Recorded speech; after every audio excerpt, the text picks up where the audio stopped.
बिहार सरकार के द्वारा जो सुशासन बाबू की सरकार कही जाती है, नीतीश कुमार की सरकार, उनके द्वारा लगभग 5-10 सालों से जो बिहार में जो दारू की स्थिति है बिल्कुल बंद हो चुकी है। लेकिन बिहार में देखा जाए तो आए दिन हमेशा कहीं ना कहीं जो पुलिस है शराब तस्करों को गिरफ्तार करती है शराब के साथ साथ, लेकिन जो बड़े बड़े माफिया वो पुलिस के हाथ नहीं चढ़ पाते हैं। हालांकि देखा जाता है कि सबसे ज़्यादा शराब के मामला में जो छात्र युवा जो लड़के हैं, पढ़ाई लिखाई करने वाले जो लोग हैं, सिर्फ वही युवा लड़के हैं शराब के शिकार हो रहे हैं और जेल के सलाखों के पीछे जा रहा है। इस मुद्दे को लेकर के जीएसटी विधायक अमरजीत कुशवाहा से मैं बातचीत करूंगा कि उनका क्या चीज़ कहना है, जैसे बिहार में जो शराबबंदी जैसा भी चल रही है। ये बताइए कि बिहार में लगातार पिछले कई सालों से दारू बंद है, हालांकि जो लोग हैं वो दारू माफिया के खिलाफ जो प्रशासन को खबर दे रहा है, तो प्रशासन उन्हीं को टाइम करके जेल के सलाखों के पीछे भेज दे रही है। इस पर क्या कहना चाहेंगे आप? सबसे पहले तो दारू बंदी, शराबबंदी बिहार में पूरी तौर पे फेलियर है। सरकार नाकाम साबित हुई है इसको रोकने में। शुरू में जब शराबबंदी को लेकर कानून बना था, हम सब लोग इसके पक्ष में थे और हमारी पार्टी के एमएलए लोगों ने भी समर्थन किया था, इस कानून का सपोर्ट किया था, संपूर्ण विपक्ष ने सपोर्ट किया था। लेकिन हम लोग उसी समय आशंका भी जाहिर कर चुके थे कि जिस सरकार के संपूर्ण ऑफिसर भ्रष्टाचार में लिप्त हैं, मैंने उन्हीं भ्रष्टाचारियों के बूते सरकार चाहती है कि शराबबंदी लागू हो, तो ये संभव नहीं। सरकार कई बार शपथ दिलवाई, लेकिन सब कुछ के बावजूद हम लोग देख रहे हैं कि आज भी शराबबंदी पूरी तौर पर फेलियर है। शराब का सप्लाई न सिर्फ सीमा के इलाकों में बल्कि पूरे बिहार के सभी इलाकों में पूरी तौर पे चल रहा है, शराब बिक रहा है। और यहाँ तक कि अब तो लोग कह रहे हैं कि पहले शराब लेने हमें दुकान पर जाना पड़ता था, अब तो शराब घर पर पहुँचा दिया जाता है, होम डिलीवरी हो रहा है। हम लोग बिहार विधानसभा के भीतर कई दफ़ा इस सवाल को उठाया कि बिहार के जो बड़े बड़े शराब माफिया हैं उनका रिश्ता मंत्रिमंडल से है। कई मंत्रियों के नाम भी आए जिनके भाई के स्कूल में शराब की खेप पकड़े गए।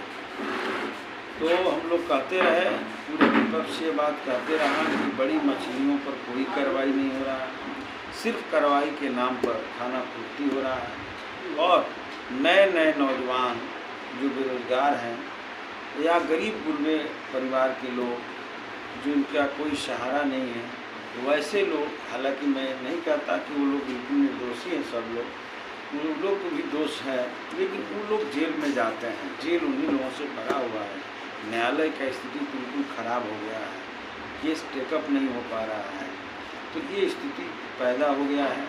लेकिन बड़े बड़े माफिया आज भी बचे हुए हैं। हम लोगों ने तो सीमान में भी सुना, आप दरौली की बात भी कह रहे हैं कि जो लोग इसकी सूचना देते हैं कि यहाँ शराब का धंधा चल रहा है, तो उस धंधेबाजों पर कार्रवाई के बजाय भी कई जगह, जैसे सीवान में ही गौशाला रोड में कुछ पासपोर्ट जाति के लोगों ने विरोध किया और कहा कि यहाँ शराब का धंधा चल रहा है, प्रशासन इस पर कार्रवाई करे। तो हम लोग देखें कि इसके विरोध में शराब माफिया लोगों ने उन लोगों पर चाकू से हमला कर दिया। आज उन लोगों का पटना में इलाज चल रहा है, यहाँ से रेफर कर दिया गया 2 लोग। और प्रशासन जो है उन शराब माफियाओं पर कार्रवाई करने के बजाय, तस्करों पर कार्रवाई करने के बजाय चुप्पी साधी हुई, जिसको लेकर हम लोग परसों सीवान में एक मार्च निकाला था। तो ये हम समझ रहे हैं कि शराब माफियाओं का मैंने जो सीमा के इलाकों के थाने हैं उनसे एक अच्छा खासा रिश्ता है। इस वजह से शराब की ठीक सप्लाई हो जा रही है और उन लोगों पर कोई कार्रवाई नहीं हो रहा है। और जिसका सेटिंग नहीं है, जो कमज़ोर लोग हैं, जो कर नहीं सकते सेटिंग, वो लोग जा रहे हैं तो ज़रूर पकड़े जा रहे हैं। कुछ निर्दोष लोग हैं या सीमा के इलाकों में हम देखते हैं कि कुछ पीने वाले लोग सोचते हैं कि उधर शराब बिक रहा है, चले पी करके चले आएँ, तो वैसे लोग पकड़ करके जेल में दिए जा रहे हैं।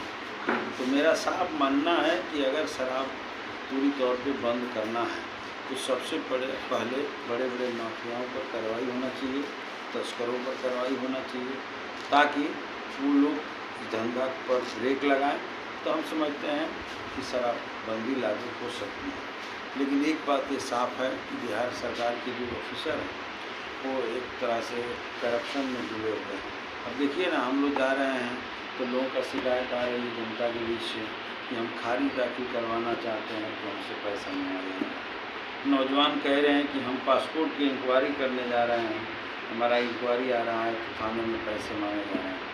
तो इतने छोटे छोटे कार्य के लिए यदि भ्रष्टाचार है, पैसा मांगा जाता है, तो उन्हीं अफसरों से जो इस तरह से ले रहे हैं वही थाना में बैठ करके लोग जो है नौजवानों से पासपोर्ट इंक्वायरी के नाम पर पैसे ले रहे हैं। उन लोग क्या शराब माफियाओं पर, शराब के धंधेबाजों पर कार्रवाई करेंगे? जिसका सेटिंग है वो धड़ल्ले से कर रहा है, और जिसका सेटिंग नहीं वो पकड़ करके जेल जा रहा है। तो ये धंधा इसी रूप में चल रहा है। और कहीं ऐसा तो नहीं जो बिहार की सरकार है, जो सुशासन बाबू की जो सरकार है, कहीं ऐसा तो नहीं कि बिहार को बर्बादी के कगार पर लेकर के जा रही है? क्योंकि अगर देखा जाए तो अगर किसी राज्य का अगर सबसे ज़्यादा विकास होता है तो दारू की और शराब के टैक्स से ही राज्य का विकास होता है। वो सड़क का मामला हो चाहे किसी भी चीज़ का मामला हो, सबसे ज़्यादा टैक्स दारू से ही सरकार को फायदा होता है। देखिए, एक बात तो है कि भाई सही बात है कि रेवेन्यू भी हमारे सरकार को नहीं आ रहा है और इससे सरकार लॉस में भी है, और दूसरे तरफ जो है शराब चालू भी है, और इसमें जो है सरकार और आम पब्लिक को कुछ फ़ायदा नहीं है। इसमें माले माल माफिया लोग हो रहे हैं। जिसके पास रहने का घर नहीं था वैसे वैसे लोग करोड़पति हो गए हैं, बड़े बड़े आलीशान मकान बना लिए हैं। तो ये सब है, लेकिन मैं समझता हूँ इसके लिए वो लोग दोषी कम, सरकार सीधे तौर पर दोषी। आज के समय में देखा जाए कि सबसे ज़्यादा पुलिस प्रशासन से कम, लेकिन शराब माफिया से लोग ज़्यादा कर रहे हैं। हाँ भाई, तो वही तो कह रहे हैं कि शराब माफियाओं का संरक्षण जो है प्राप्त हो रहा है सरकार के माने पुलिस पदाधिकारियों से, पुलिस ऑफिसरों से। कई जगह पर तो मंत्रिमंडल तक का संरक्षण प्राप्त है। तो ऐसे में माफियाओं के पास तो पैसे भी हैं, अगर किसी पर कार्रवाई कराना हो तो पैसा दे सकता है ज़्यादा से ज़्यादा। तो उसी की बात में ज़्यादा से ज़्यादा प्रशासन सुनेगी, तो खौफ तो है, इससे इनकार नहीं कर सकते। चलिए, हम अमरजीत कुशवाहा से भी मैंने बातचीत किया। उन्होंने साफ तौर पर कहा कि उन्होंने जिस तरीके से अपनी विभागीय अंदाज में मेरे सवालों का जवाब दिया, उन्होंने साफ तौर पर सरकार और जो राज्य की सरकार है, जो सुशासन बाबू की सरकार है और केंद्र की सरकार है, उन्होंने साफ तौर पर घेरने का काम किया है। अमरजीत कुशवाहा ने साफ तौर पर यह बोला है कि शराब माफियाओं पर अंकुश लगाना है तो सबसे पहले प्रशासन को शराब पर अंकुश लगाना, तो सबसे पहले शराब माफियाओं को पकड़ करके अंदर भेजना पड़ेगा। तब जा कर के जो निर्दोष लोग फंस रहे हैं शराब के मामले में, तब जा कर के जो शराब माफिया वो सलाखों के पीछे जा पाएंगे। तब जा कर के जो बिहार से जो शराब का जो मामला है, तब जा कर के बिहार में बंद हो पाएगा। देखना यह होगा कि अमरजीत कुशवाहा की बातों को सरकार जब इनकी बातों को सुनती है तो इस पर सरकार जो सरकार है उस पर क्या अब अपना विचार अमल करती है, तो खैर आने वाला